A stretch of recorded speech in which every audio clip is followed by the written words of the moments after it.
এই জীবনে বেঁচে থাকতে আর কি কি শুনতে হবে কেউ জানে না।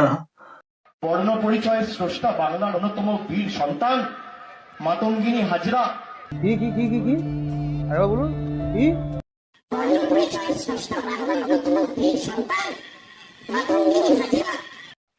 আমাদের প্রিয় বর্ণ পরিচয় ছোটবেলা থেকে যেটা পড়ে যাচ্ছি সেটা লিখেছেন কি ঈশ্বরচন্দ্র বিদ্যাসাগর।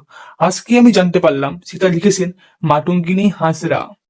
शाबाश बेटा, बहुत बढ़िया।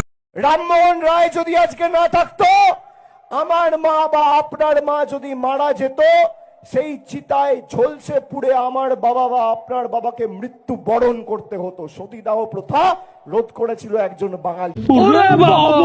বা আপনার মা যদি মারা যেত, সেই চিতায় ঝলসে পুড়ে আমার বাবা বা আপনার বাবাকে মৃত্যু বরণ করতে হতো। সতীদাহ প্রথায় স্বামী মারা গেলে স্ত্রীকে পোড়ানো হতো, স্ত্রী মারা গেলে স্বামীকে না।